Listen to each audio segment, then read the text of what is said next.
Bukod sa kalusugan, meron ding masasarap na pakinabang. Number 6, kakain ka ng bunga na galing sa paraiso ng Diyos. Isipin mong makakatikim ka ng bungang galing mismo sa paraiso ng Diyos.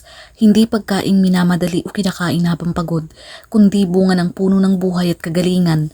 Dito sa lupa ang mga prutas at pagkain ni napapanis, naluluma at nawawalan ng sarap. Nakakabusog lamang sandali at maya-maya ay gutom ka na ulit. Pero sa langit, iba ang lahat. Nariyan ang puno ng buhay. Sa tabi ng ilog ng Diyos, namumunga ito bawat buwan ng 12 uri ng bunga, at ang bawat bunga ay espesyal, sariwa, at puno ng kapangyarihan, at ang mga dahon nito ay nakapagpapagaling ng mga bansa. Kapag kumain ka ng bunga, hindi lamang tiyan mo ang mapupuno, kundi pati ang iyong buong pagkatao. Ang bawat kagat ay nagbibigay ng lakas na hindi nauubos, kagalakan na hindi nawawala, at kagalingan na para sa buong katawan at puso. Walang pait, walang sira at walang bahid ng kasalanan. Puro tamis at kabutihan lamang na galing mismo sa kamay ng Diyos. Ito ang pagkaing inihanda ng Diyos para sa atin. Walang hanggan, masarap at nagbibigay ng buhay magpakailanman. Hindi ka na muling magugutom dahil sa presensya niya. Sapat at sagana ang lahat. Sabi sa Pahayag 22 verse 2.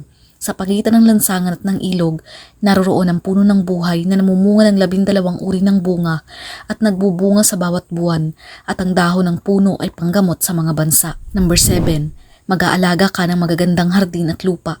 Isipin mong gumagawa ka ng hindi napapagod, nagtatanim ng walang damo, nagtatayo ng hindi nasisira, at lumilikha ng hindi nabibigo. Dito sa lupa, ang pag-aalaga ng lupa at halaman ay madalas mahirap. Mainit ang araw, umuulan ng malakas. Tumutubo ang mga damo at minsan ay natutuyo o nasisira ang itinanim mo. May pagod, may pawis, at may panahong nabibigo ka dahil nasisira ang iyong gawa. Pero sa langit, magiging iba na ang lahat. Ibabalik tayo ng Diyos sa orihinal niyang plano, gaya noong nasa paraiso pa sina Adan at Eva. Inatasan silang mag-alaga at mag-ingat sa nilikha niya. Doon ay magkakaroon tayo ng sariling lupain na aalagaan, mga harding pagagandahin at mga halamang itatanim. Lahat ng itinanim mo ay tutubo ng malago at maganda, walang peste at walang sakit. Ang bawat gawain ay puno ng likaya. Hindi ka mapapagod, hindi ka mabibigo, at lahat ng gawa ng iyong kamay ay mananatili at uunlad magpakailanman. Ang bawat bulaklak na namumukadkad, bawat bungang mapipitas ay magpapaalala sa iyo ng kabutihan at pagmamahal ng Diyos. Ito ay trabahong puno ng kahulugan, kasiyahan at walang katapusang kagandahan. Isaiah 65 verse 21 to 22. Magtatayo sila ng mga bahay at tirahan doon. Magtatanim sila ng mga ubas at kakain ng bunga nito. Hindi sila magpapagal ng walang kabuluhan. Number 8. Maiintindihan mo na ang mga hiwaga at plano ng Diyos. Dito sa lupa, puno tayo ng tanong. Bakit nangyayari ito? Bakit parang hindi sinasagot ang ating mga panalangin? Bakit pinapayagan ng Diyos ang mga bagay na hindi natin naiintindihan? Madalas tayong nagtataka, nagtatanong, at minsan ay nalulungkot dahil hindi natin nakikita ang buong larawan. Para tayong nakatingin sa isang gusali mula sa ibaba. Nakikita lamang natin ang pader at bintana, pero hindi natin alam ang kabuuan ng disenyo at layunin nito. Pero pagdating natin sa langit, magiging malinaw na ang lahat. Ang mga bagay na dating nakatago at hiwaga sa atin ay ibubunyag na ng Diyos. Ang bawat pangyayari, bawat pagsubok, mga paghihirap at pagkakantala, maiintindihan mo na kung bakit nangyayari iyon. Makikita mo na ang lahat ay bahagi ng kanyang dakila at mabuting plano para sa iyo. Wala nang pagdududa at pagkalito. Makikita mo na ang pagmamahal niya sa bawat takbang na ginagawa niya sa buhay mo. Ang mga tanong na matagal nang nasa puso mo isasagutin, at malalaman mo na ang lahat ay ayon sa kanyang karunungan at layunin. Doon sasabihin mo sa sarili mo, ngayon ko na naiintindihan, tama at maganda ang lahat ng ginawa ng Diyos.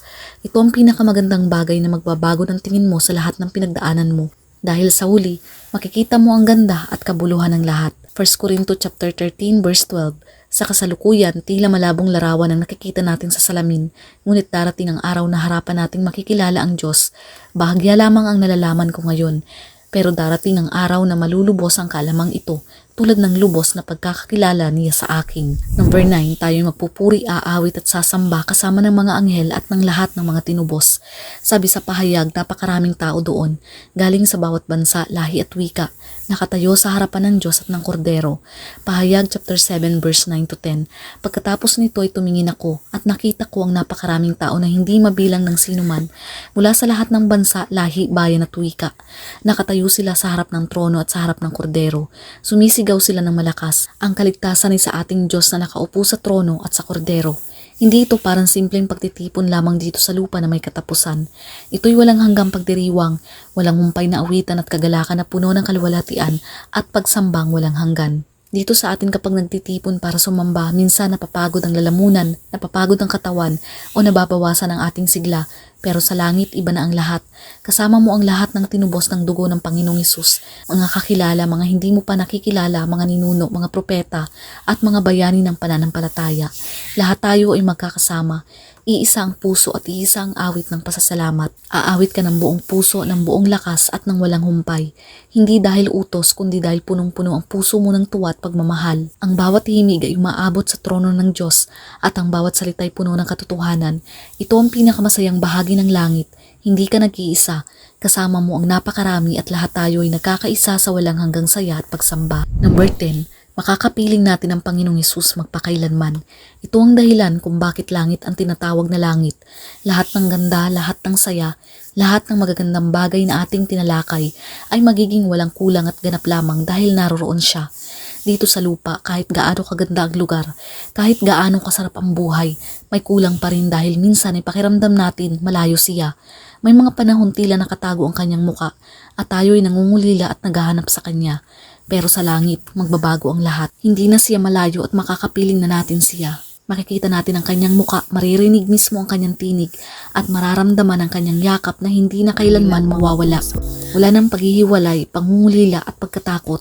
Ito ang pinakamalaking pangako at pinakadakilang biyaya ang manatili sa kanyang piling magpakailanman. Ang langit ay maganda dahil naroroon na ang Panginoong Hesus na ating minamahal at nagligtas atin. Siya ang liwanag, siya ang saya, ang tahanan at siya ang ating buhay. Mga kapatid, gusto mo bang maranasan ang lahat ng ito? Mangyayari lamang ito kapag tinanggap mo ang Panginoong Hesukristo bilang iyong tagapagligtas at Panginoon. Hindi tayo makakapasok sa langit dahil lamang mabuti tayong tao. Ang requirement sa langit ay ganap na kabanalan. Kahit ang pinakamabuting tao ay may kapintasan at hindi nakaabot nito, ang kabutihan natin ay hindi sapat pambayad sa kasalanan. Ang tanging pasaporte papuntang langit ay walang iba kundi ang ating Panginoong Hesukristo. Mangyayari lamang ito kapag inamin mo na ikaw ay makasalanan at nangangailangan ng tagapagligtas. Maniwala na namatay siya sa krus para bayaran ang iyong kasalanan at nabuhay siyang muli para bigyan ka ng bagong buhay. Kung nais mo ito, maaari mo itong gawin ngayon din. Ito ang susi upang matiyak na balang araw, ang lahat ng magagandang bagay na ating pinag-usapan ay magiging katotohanan sa iyong buhay magpakailanman. Handa ka na bang tanggapin ang regalong ito ng Diyos? Sabi sa Roma 10, kung sasabihin mong si Jesus ay Panginoon at maniniwala ka sa puso mo na siya'y binuhay ng Diyos mula sa patay, maliligtas ka.